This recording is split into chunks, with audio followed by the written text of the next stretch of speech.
deixa aquilo que é de material, que é a parte mais pobre, né? É muito pobre deixar apenas algo de material. Deixar uma casa, deixar um terreno, deixar um dinheiro na conta, isso é muito pobre. O rico, o significativo, é ter uma mensagem, é ser uma mensagem, é ser lembrado como alguém que de fato marcou a sua geração. Josué está encaminhando para o final dos seus dias. O texto vai dizer de que ele já estava muito velho, bem velho. E à semelhança de outros grandes homens de Deus, como Jacó, José, Moisés e Davi, ao final da vida, Josué teve algo para dizer. E esse capítulo, o capítulo de número 23, é uma espécie de um sermão, é um discurso em que ele começa a se despedir do povo, mas antes ele tem algo a dizer. É como se alguém, me permita assim a franqueza, não é irreverência, apenas para demonstrar a clareza, como se alguém dissesse, Josué, você já está bem velho, você tem alguma coisa a dizer? Então, Josué reúne o povo todo e diz, sim, eu tenho algo a dizer. Então, vamos prestar muita atenção, porque essa mensagem que tem essa temática do esforçai-vos, é de fato o resume, essa palavra resume o desejo de Josué de que aquele povo estivesse se esforçando para seguir a Deus, para obedecer a palavra de Deus, em todo momento. Se ele foi atendido ou não nesse pedido, não vem ao caso aqui. O meu foco é de que Josué tinha algo a dizer, e ele tinha credibilidade para dizer. Ele podia falar ao povo, esforçai-vos, porque ele ouviu no capítulo 1, esforça-te e tem de bom ânimo. E no capítulo 1 ele recebeu essa palavra de Deus, e agora no capítulo 23 ele pega essa palavra que ele recebeu e compartilha com o povo. Na vida, amados, só se pode dar aquilo que se tem. Na vida você passa adiante aquilo que você recebeu. E Josué não recebeu só coisas boas. Ele teve suas lutas, ele teve suas provas, ele teve os seus vacilos. Mas agora com credibilidade ele tinha algo para dizer ao povo. E vamos ouvir então esse sermão de Josué, o seu último sermão. Então, imagina comigo alguém chegando para Josué e dizendo, Josué, você está tão velho, não sei quanto tempo você vai estar com a gente. Você tem alguma coisa para falar? E Josué se levanta e diz, eu tenho. Vamos ouvir. Muito tempo havia se passado desde que o Senhor tinha dado a Israel repouso de todos os seus inimigos ao redor. Josué agora já era bem idoso. Ele chamou todo Israel, os seus anciãos, os seus chefes, os seus juízes e os seus oficiais, e lhes disse, já estou bem velho. E vocês já viram tudo que o Senhor, seu Deus, fez com todas essas nações por causa de vocês. Porque o Senhor, seu Deus, é o que lutou por vocês. Vejam bem, por sorteio eu reparti as tribos de vocês, essas nações que restam, juntamente com todas as nações que têm eliminado, desde o Jordão até o Mar Grande, na direção do pôr do sol. O Senhor, seu Deus, as afastará e as expulsará da presença de vocês, e vocês tomarão posse das terras dessas nações, como o Senhor, seu Deus, prometeu. Portanto, esforcem-se muito para guardar e cumprir tudo o que está escrito no livro da lei de Moisés, para que dela não se afastem nem para a direita, nem para a esquerda, e para que não se misturem com essas nações que restaram entre vocês. Não façam menção dos nomes de seus deuses, nem jurem por eles, não sirvam nem adorem esses deuses. Pelo contrário, apeguem-se ao Senhor seu Deus, como vocês têm feito até o dia de hoje, porque o Senhor expulsou de diante de vocês grandes e fortes nações, e até o dia de hoje ninguém conseguiu resistir a vocês. Um só de vocês perseguirá 1000, pois o Senhor seu Deus é quem luta por vocês, como ele prometeu.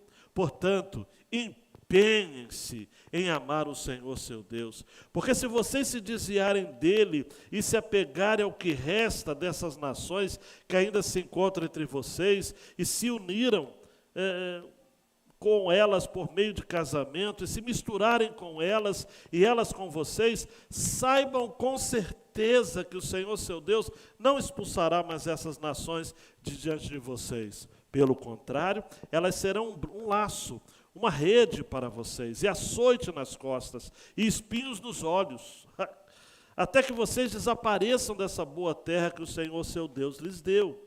Eis que hoje sigo pelo caminho de todos os mortais, e vocês sabem de todo o coração e de toda a alma, que nem uma só promessa falhou de todas as boas palavras que o Senhor seu Deus lhes falou. Todas se cumpriram, nenhuma delas falhou. E assim como se cumpriram todas essas boas coisas que o Senhor seu Deus lhes prometeu, assim o Senhor também cumprirá contra vocês todas as ameaças, até que os destrua de sobre a boa terra que o Senhor seu Deus lhes deu. Se violarem a aliança que o Senhor seu Deus lhes ordenou, e forem e servirem outros deuses e os adorarem, a ira do Senhor se acenderá sobre vocês, e logo vocês desaparecerão da boa terra que ele lhes deu. Deus, por favor, tua palavra está aqui, fale ao nosso coração, no nome de Jesus. Amém e amém. João Renato, dando um clique aí, a grande ideia, o resumo dessa passagem é esta: nossa determinação em seguir a Deus e a sua palavra devem ser alvo de todo o nosso esforço e empenho por toda a nossa vida. Aquilo, queridão e queridona, que deve ser determinação da vida, determinação única, radical, mais do que ganhar dinheiro, mais do que ter saúde. Porque se você não tem saúde, se você não tem dinheiro, você perde alguma coisa. Se você não tem saúde, você perde muita coisa. Mas se você não tem vida com Deus, você perde tudo. A nossa determinação em seguir a Deus e a sua palavra deve ser alvo de todo o nosso esforço. Gosto dessa palavra, esforço e empenho. São duas palavras que nós vamos encontrar nesse texto. A divisão desse texto, João Renato, só para o pessoal ter uma ideia, é simples. Primeiro, uma solene convocação. Ele reúne todo o povo, né, a partir aí dos anciãos, os chefes, os juízes, os oficiais. Ele reúne todo o povo e diz: esforçai-vos em guardar e cumprir a lei de Deus. E a segunda parte, dos versos 14 a 16, é uma emocionada despedida. Mas eu quero falar de despedida 1.0, porque na próxima quinta vai ter despedida 2.0. Né? É uma emocionada despedida porque Josué usa uma expressão que, para mim, amados, me salta aos olhos e me enche o coração. Quando ele diz assim: eu sigo pelo caminho de todos os mortais. Versículo 14. Hoje sigo pelo caminho de todos os mortais. A minha Nova Almeida atualizada traduz assim. A ARA, revista atualizada, sigo pelo caminho de todos os da terra.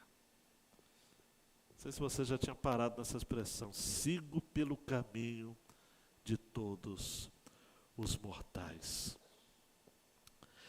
Queridão, queridona, Josué está aqui se apegando às velhas verdades. Não há nada novo.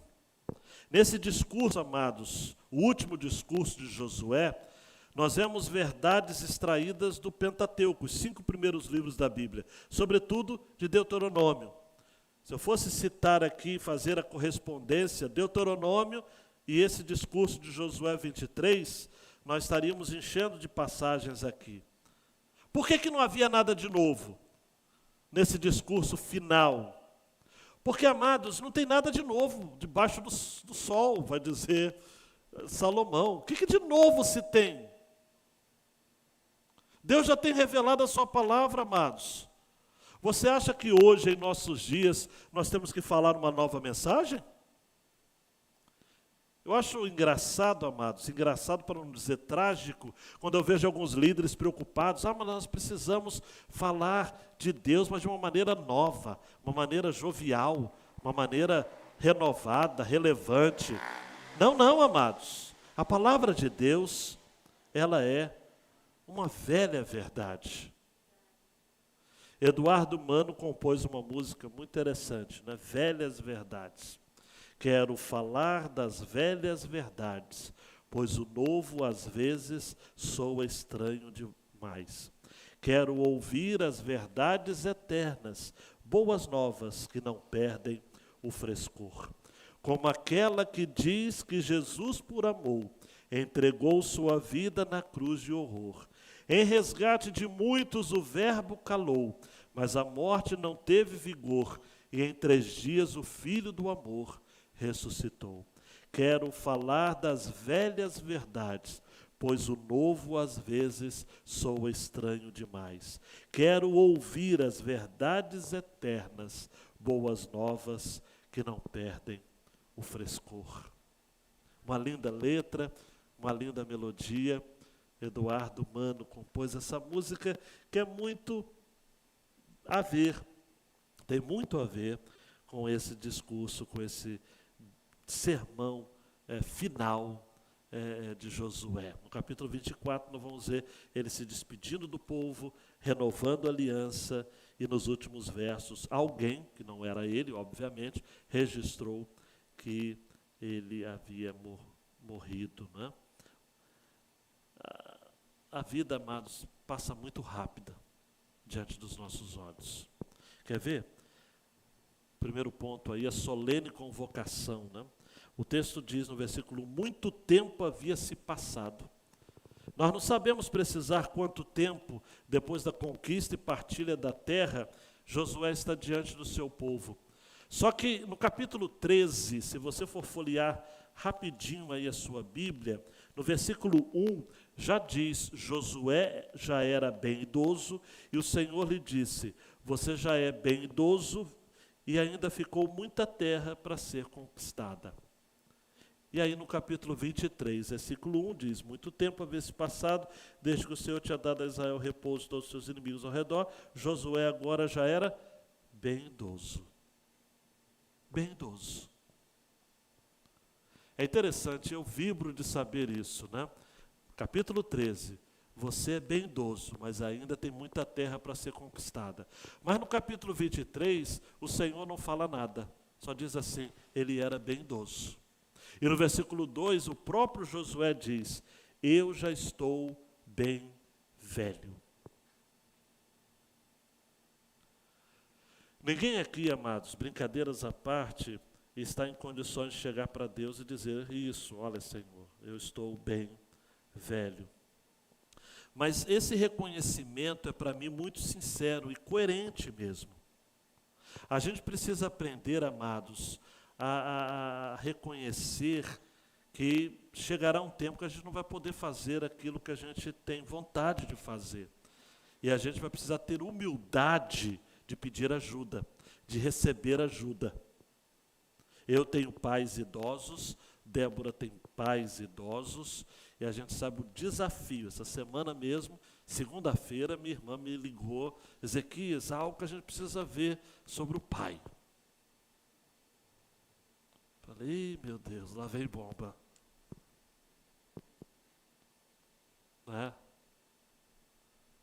Porque os idosos, eles esquecem, eles chamam atenção, eles são teimosos, né?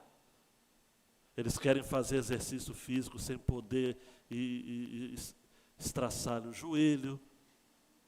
Eles querem comer o que tem vontade de comer e depois passar mal. São idosos. Josué diz, eu já estou bem velho. O Senhor deu repouso, versículo 1, a Israel, de todos os inimigos. Não havia mais nenhum inimigo ali potencialmente estratégico nas fronteiras de Israel. E agora então, depois de Deus dar um repouso à terra, Deus quer dar um repouso ao guerreiro, ao líder militar. Quer dar um descanso a Josué, mas antes ele tem algo a dizer. E ele vai dizer, olha, versículo 2, versículo 3, vocês já viram tudo que o Senhor seu Deus fez com todas essas nações. O Senhor seu Deus é que lutou por vocês. Josué disse o seguinte, gente, eu não fiz nada. Eu quero, nesse final de vida, reconhecer e testemunhar diante de vocês que eu, na verdade, não fiz nada. Tudo foi o Senhor. Josué, amados, nunca teria uma estátua em sua homenagem, numa das suas terras. Bem-aventurado é o homem, bem-aventurada é a mulher que ao final da vida diz o seguinte, eu não conquistei nada, tudo foi Deus. Então Josué me ensina aqui que ao final da nossa vida, a gente precisa entender que Deus é o agente de todas as mudanças. Ele é quem luta as nossas batalhas, Ele é quem estabelece os termos das nossas conquistas. Versículo 4, Josué diz, vejam bem, eu por sorteio reparti entre vocês as tribos, as terras entre as tribos. E agora nós temos terras desde o Jordão até o mar Mediterrâneo, o mar grande. E o Senhor, seu Deus, afastará, expulsará os inimigos, e vocês vão tomar posse. Aí eu entendo aqui essa relação que precisa acontecer entre soberania de Deus e responsabilidade humana. Deus deu a terra, agora vocês precisam tomar posse. Precisam tomar posse. Então, eu vou morrer, mas vocês têm muito trabalho para fazer. Josué, amados, ele tem a consciência de que o plano de Deus não se encerraria quando ele estivesse fechando os olhos dessa vida. Aí eu vou dizer mais uma vez a mesma expressão, eu não quero ser chato, mas bem-aventurado é o homem, bem-aventurada é a mulher que sabe, que tem o que dizer e que diz para os filhos o seguinte, eu vou morrer, mas o trabalho continua. O pastor que diz, eu vou morrer, mas a igreja continua. E vai até melhorar. Não é? Igual o pastor Hélio Schwartz Lima, pregando aos pastores, ele pastor já aposentado, ele diz o seguinte, eu sou pastor jubilado. E sabe o que é jubilado? Pastor jubilado? Vem de júbilo. Júbilo é o que a igreja sente quando o pastor velho sai e chega um pastor novo para animar a igreja. Não é? A igreja fica em júbilo. Tem pastor velho, amados, que está travando a igreja do Senhor Jesus. Ele é bom, ele tem uma história, mas ele não tem mais vivacidade. Ele não tem mais energia. Ele não acompanha mais a modernidade. Modernidade no bom sentido da palavra. Então ele precisa fazer o quê? Deixar a liderança para os mais jovens. Só que é difícil, né? Porque chega um tempo o pastor se sente dono da igreja. Isso vale para o ministério, isso vale para a empresa, isso vale para qualquer outra área. Você tem ali um negócio de família, mas eu não confio no meu filho. Mas então vende e dá o dinheiro para ele curtir a vida do jeito que ele quer. Mas não dá para ficar como velho dizendo, eu vou morrer nisso daqui. Josué falou o seguinte, gente, eu vou morrer, mas o trabalho continua. E vocês precisam se esforçar.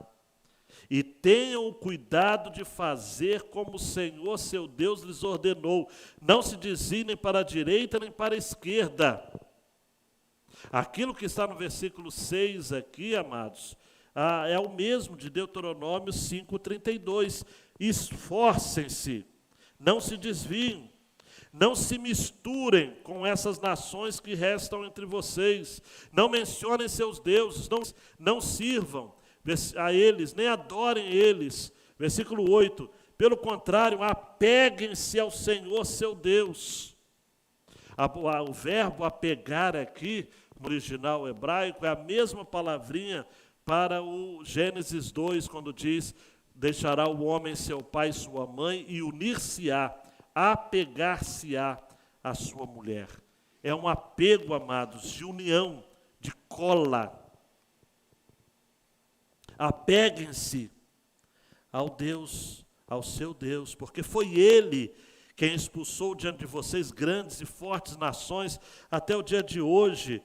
Um de vocês perseguirá 1000, pois o Senhor, seu Deus, é quem luta por vocês, como Ele prometeu. E aqui ele cita uma outra passagem também de Deuteronômio 32:30. O culto a Deus precisava se manter puro. Josué está dizendo, cuidado com os deuses rivais, cuidado com os cultos rivais. Só há um Deus sobre a face da terra. Versículo 11, portanto, empenhem-se em amar o Senhor, seu Deus. O Senhor.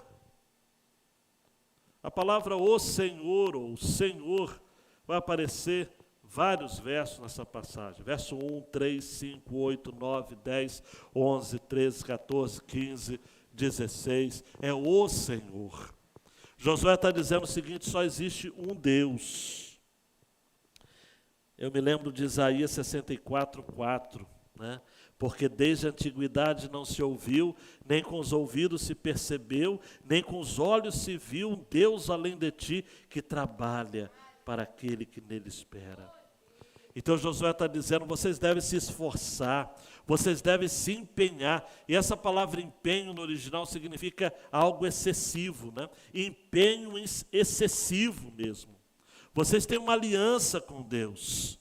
E na quinta que vem eu vou estar falando sobre essa aliança. Por isso que vocês não devem, versículo 12, se desviarem dele, se apegarem ao que resta dessas nações que encontram entre vocês por meio do casamento. Até a questão do casamento, não deixem suas filhas se casarem com ímpios. Essa ideia aqui, não se tornem parentes de gente que não conheça ao Senhor. Não se misturem. Saibam com certeza que o Senhor Deus não expulsará mais essas nações de diante de vocês. Versículo 13, serão laço, rede, açoite nas costas e, que coisa terrível agora, espinhos nos olhos. Laço é armadilha. Rede é usada para caçar ou pescar. E espinho não é um espinho grande, é uma estaca pequena ou espinho de árvore ou de cipó que provoca irritação quando você toca. É um espinhozinho pequeno e pode até ser ignorado, mas esse espinho pequeno nos olhos faz um estrago considerável. Josué orienta o povo. É uma solene convocação. Mas agora, nos versos 14 a 16, preste atenção, vem a emocionada despedida. Vem essa expressão que me saltou aos olhos. Eis que hoje eu sigo pelo caminho de todos os mortais. Vocês sabem de todo o coração, de toda a alma, que nenhuma só promessa falhou de todas as boas palavras que o Senhor lhes falou, todas se cumpriram. E assim como se cumpriram as boas coisas, as bênçãos, vão se cumprir também as ameaças, as maldições. Porque o Senhor vai destruir vocês. Se vocês violarem a aliança e servirem outros deuses e os adorarem, a ira do Senhor vai se acender contra vocês. O Senhor nunca invalidou a sua aliança, amados. Juízes 2:1 vai dizer: eu tirei vocês do Egito, os trouxe à terra que sob juramento havia prometido a seus pais. Eu disse: eu nunca invalidarei a minha aliança com vocês. Mas quanto a vocês, porque Deus não invalidou, amados, em nenhum momento. Deus continua, como diz a música, sendo bom, fazendo, honrando a sua parte da aliança. Mas quanto a vocês, o anjo do Senhor disse lá em Boquim: vocês não façam nenhuma aliança com os moradores dessa terra, derrubem os seus altares. No entanto, vocês não obedeceram à minha voz. E agora? Juízes 2:3 vai dizer: eu não expulsarei esses povos da presença de vocês. Eles serão seus adversários e os deuses deles serão uma armadilha para vocês. Vocês se lembram como eu comecei o culto? No texto de Amós, por que existem calamidades na terra? Por conta da infidelidade do povo. Por causa da idolatria. Porque a sociedade volta as costas para Deus. Não quer saber de Deus. Essa pandemia revelou o lado pior das pessoas. Vivemos uma sociedade violenta, uma sociedade discriminatória, uma sociedade ardilosa. A corrupção é assunto comum entre os poderosos. E muitos que falam mal da corrupção só não são corruptos por falta de oportunidade. Pois se estivessem, fariam o mesmo. Há uma inclinação do coração do homem para o mal, para a violação da aliança, amados. O homem é mau quanto mais. Por isso que Josué chega e diz o seguinte: olha, eu estou seguindo o caminho de todos os mortais. E eu quero dizer para vocês o seguinte: nenhuma promessa do Senhor falhou. Eu tenho história para contar. Bem-aventurado o homem, bem-aventurada é a mulher, que pode chegar ao final da vida dizendo o seguinte: olha, nenhuma promessa de Deus sobre a minha vida falhou. E pode olhar para os filhos e falar o seguinte: olha, se vocês seguirem a Deus, ao meu Deus, vocês serão prósperos. Agora, se vocês, filhos ou filho, seguirem ou seguir a inclinação do coração, vocês obterão como recompensa a morte, porque o salário do pecado é a morte. Hoje, enquanto seu filho está pequeno, você ainda pode ensinar: olha aqui, olha ali, desvio do caminho aqui, mas vai chegar um tempo que quando você estiver, usando uma expressão popular, virando o cabo da boa esperança, ou usando a expressão de Josué, seguindo pelo caminho de todos os mortais, você só vai poder dizer o seguinte: olha, siga o meu exemplo, porque nenhuma promessa de Deus sobre a minha vida falhou. Eugene Peterson traduziu assim numa mensagem: assim como todas as boas promessas do Eterno se cumpriram, Ele também cumprirá todas as maldições, até que não reste um único israelita nessa boa terra, se vocês se desviarem do caminho da aliança do seu Deus, o caminho que Ele ordenou, e começarem a servir e adorar outros deuses, pois a ira do Eterno se acenderá contra vocês. Queridão, queridona, olhe para mim. Você não pode se sentir culpado pelas escolhas dos seus filhos. Não dá. Você não ensinou? Ah, pastor, mas eu errei muito. Sim, mas você não se arrependeu? Você não pediu perdão? Você não tem que ficar se rastejando diante dos seus filhos, achando que aquilo que eles estão vivendo hoje é culpa sua. Não, não. Eles são plenamente capazes diante de Deus de tomar as suas escolhas. Aprenda com Josué. Josué chegou para o povo e falou o seguinte: olha, na minha vida nada ficou sem se cumprir. E agora eu estou passando pelo caminho da morte, um caminho que todos nós um dia iremos passar. Está aí. Agora sigam. Moisés chegou para o povo e disse o seguinte: está diante de vocês a bênção e a maldição, o caminho do bem e o caminho do mal. Jesus disse: há dois caminhos, o caminho estreito e o caminho largo. Mostra para o seu filho. Mostra para as pessoas que convivem com você. A escolha é pessoal, amados. Não dá. Agora é claro, enquanto você puder falar, fale. Agora, cuidado com essa postura hipócrita de faça o que eu mando, mas não faça o que eu faço. Você tem que ensinar aquilo que você vive. Você quer que o seu filho seja um homem de bem? Seja um homem de bem. Você quer que o seu filho seja livre dos vícios? Seja um homem, uma mulher livre dos vícios. Você quer que o seu filho seja honesto, verdadeiro, fale somente a verdade? Seja o exemplo. Seja para o seu filho aquilo que você quer que ele seja. É assim. Porque todos nós, amados, estamos caminhando para o final.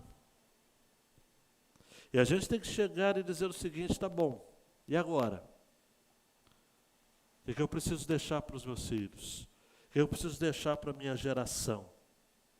Duas aplicações eu quero fazer nesses últimos minutos. Primeiro, o nosso esforço e o nosso empenho devem estar direcionados a Deus e a sua palavra. Nós perdemos muito tempo com os deuses rivais. Nós temos de expulsar os ídolos do nosso coração. A gente fica preocupado a vida inteira, amados, de dar estudo para o filho, isso é bom. De deixar uma casa, um patrimônio, se você acha que isso é bom, mas você precisa ter no seu filho, ou deixar no seu filho, uma semente. Se ele vai ser terra boa, terra com espinhos, terra no meio de pedras ou beira do caminho, vai depender de cada um, de cada coração. Agora você precisa ser um semeador. O que você está semeando na vida do seu filho? Na vida da sua filha? Das pessoas com quem você tem influência? O texto clássico de Josué, que nós vamos ver na quinta que vem, é o capítulo 24, versos 14 e 15. Mas está nesse contexto que eu estou pregando para vocês nesta noite. Agora, pois, temam o Senhor e o sirvam com integridade e com fidelidade. Joguem fora os deuses que os pais de vocês serviram do outro lado do Eufrates e no Egito, e sirvam o Senhor. Mas se vocês não quiserem servir o Senhor, escolham hoje a quem vão servir. Se os deuses a quem os pais de vocês serviram do outro lado do Eufrates, ou os deuses dos amorreus em cuja terra vocês estão morando. Eu e a minha casa serviremos o Senhor. Olhe para mim. E essa é a atitude. É você chegar ao final da sua vida e dizer o seguinte: olha, temam o Senhor, joguem fora os deuses, joguem fora os deuses rivais, os ídolos do coração, sirvam somente ao Senhor com exclusividade. Mas se vocês não quiserem, eu e a minha casa serviremos ao Senhor. Amados, essa questão da idolatria é muito séria. Idolatria é o pecado mãe de todos os outros pecados. É a matriz. Os 10 mandamentos, por exemplo, começam com o mandamento de não adorar outros deuses. Por quê? Porque todas as quebras de leis começam na idolatria. Nós nunca quebramos os outros mandamentos sem quebrar o primeiro. Quer ver? Por que a gente fracassa em amar, manter promessas ou viver sem egoísmo? É justamente pelo fato de que a gente sente que tem que ter para ser feliz. Ou a gente sempre busca algo que no nosso coração a gente julga ser mais importante do que o próprio Deus. Ninguém iria mentir ou enganar se não fosse para alcançar a aprovação humana, boa reputação, poder sobre os outros ou vantagem financeira. Nós precisamos lidar muito no nosso coração com qualquer expressão, com qualquer sentimento, com qualquer tendência que sufoque, que abafe o nosso amor verdadeiro, que deve ser para Deus. Por isso que Paulo, aos Romanos, capítulo 1, versículos 21 e 25, diz assim: porque tendo conhecimento de Deus, não glorificaram como Deus, nem lhe deram graças. Pelo contrário, se tornaram nulos em seus próprios raciocínios, e o coração insensato deles se obscureceu. Eles trocaram a verdade de Deus pela mentira, adorando e servindo a criatura em lugar do Criador, o qual é bendito para sempre. E a última aplicação, gente, nesses últimos 5 minutos, é que a gente precisa aprender a envelhecer. Precisamos aprender a envelhecer. Todos nós estamos seguindo por esse caminho, o caminho de todos os mortais. Eu repito, temos de aprender a envelhecer. O Salmo do Idoso, Salmo de número 71, em 2 versos diz assim, 17 e 18: Tu me tens ensinado, ó Deus, desde a minha mocidade, e até agora tenho anunciado as tuas maravilhas. Não me desampares, ó Deus, agora que estou velho e de cabelos brancos, até que eu tenha declarado à presente geração a tua força e às gerações vindouras o teu poder. Amado, olhe para mim, por favor. A velhice não precisa ser apenas a idade do condor. Condor aqui, condor acolá. Não precisa ser só. A velhice pode ser o tempo extraordinário, onde você vai dizer para Deus: Deus, me mostre as maravilhas daquilo que o Senhor me ensinou desde a minha mocidade. Não me desampares até que eu tenha declarado à presente geração a tua força. Amado, se o poeta popular dizia que é preciso saber viver, eu ouso a dizer, é preciso saber envelhecer. Com qualidade de vida, sem ter que ficar cuidando de neto, sem ter que ficar preso a um balcão de comércio, porque você não planejou a época de você parar. De você não ficar aquele ranzinza, ou aquele homem falto de sabedoria, para não dizer tolo, que a Bíblia fala que é tolo, aquele que fica dizendo o tempo todo: ah, no meu tempo era melhor. Não era melhor. Não era melhor, era outro tempo. Tinha as suas lutas. A gente precisa aprender, amados, a encarar a iminência da morte, esse caminho de todos os mortais, com mais leveza. Uma dica de leitura é das Crônicas de Nárnia.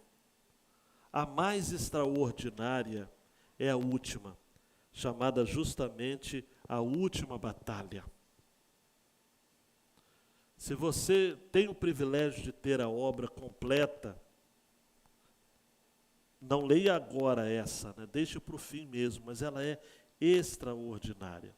Não sei se o Iago chegou até a metade do livro, chegou até o fim, mas essa última batalha é demais. Nesse livro, C.S. Lewis diz assim: todos os mundos chegam ao fim, e a morte nobre é um tesouro que ninguém é tão pobre que não possa comprar. Na cena final, eu já vou falar final, mas você pode estar lendo, né? Aslan, que é o leão semelhante a Cristo, chega para as crianças que voltam, né, no último episódio, está aí um spoiler, dizendo que elas já haviam morrido ou morreriam em um acidente de trem. Mas Aslan explica. E essa explicação de Aslan, eu vou terminar a mensagem. Aconteceu mesmo um acidente com o trem. Falou com as crianças, né? O Pedro, Edmundo, a Susana e a meiga Lúcia. Seu pai, sua mãe, todos vocês estão mortos, como se costuma dizer nas terras sombrias, que é esse mundo aqui, né? Fora de Nárnia. Acabaram-se as aulas, chegaram as férias.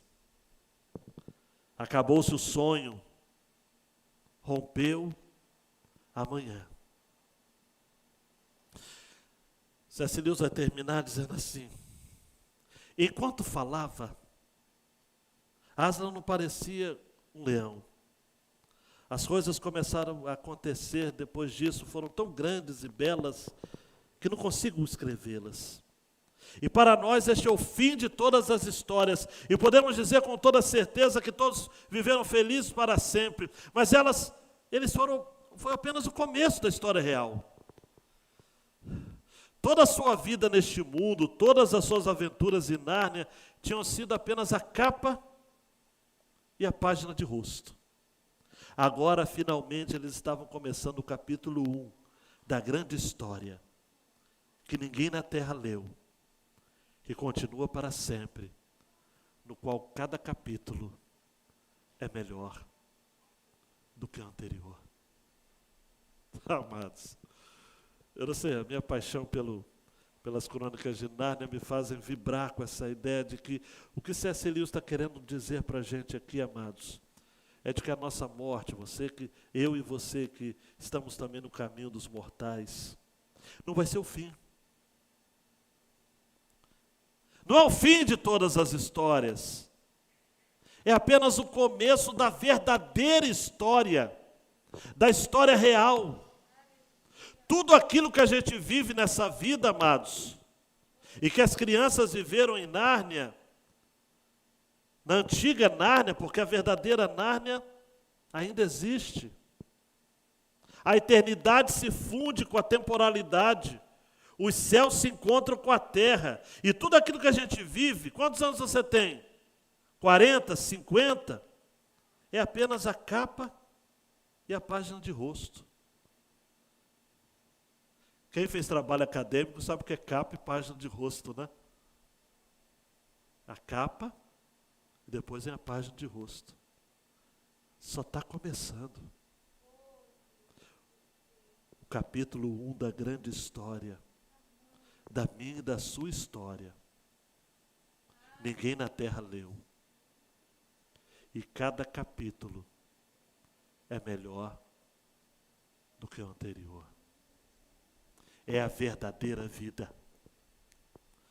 Irmão José Simão começou a viver agora.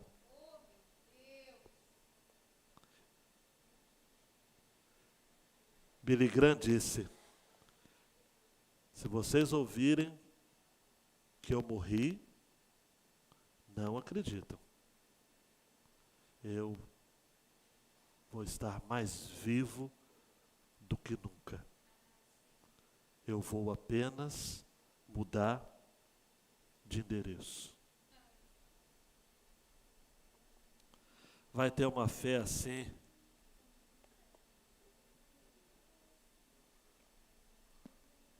Essa é a atitude nossa, amados. Tem gente que fala assim: vou viver como se não houvesse amanhã. Não, Renato Russo está por fora. Não é viver como se não houvesse amanhã. É viver sabendo que o amanhã é melhor do que hoje.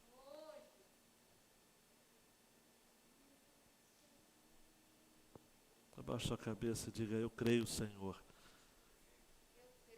Diga como Paulo: eu creio, Senhor. O viver é Cristo, o morrer é lucro.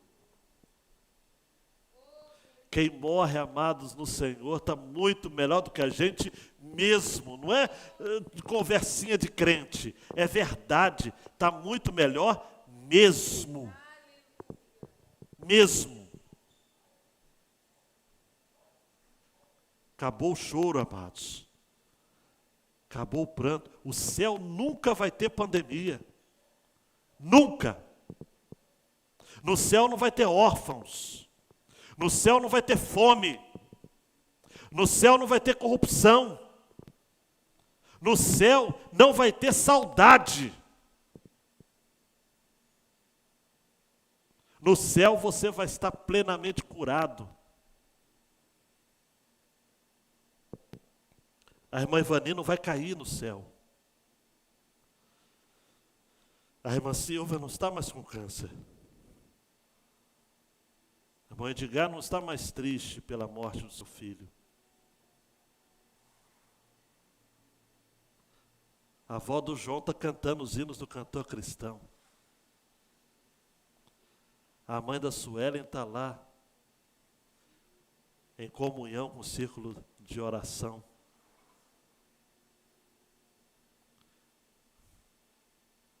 Bem-aventurados os que desde agora dormem no Senhor.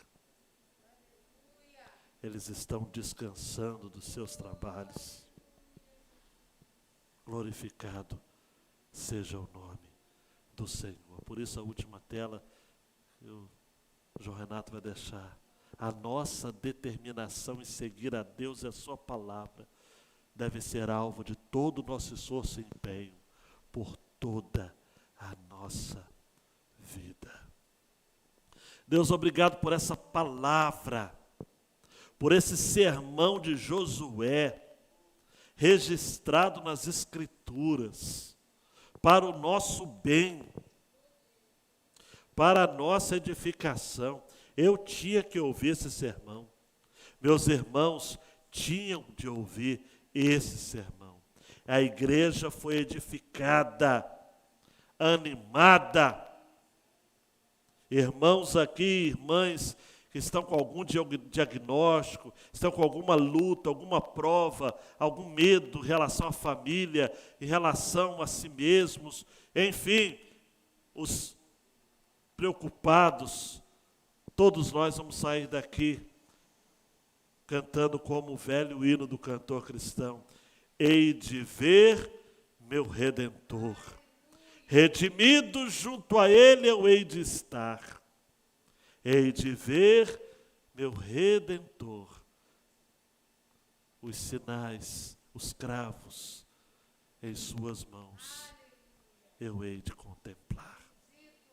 Louvado e engrandecido seja o teu nome para todos sempre. Amém e amém. Agradeça a Deus por essa palavra ministrada ao seu coração. Amém.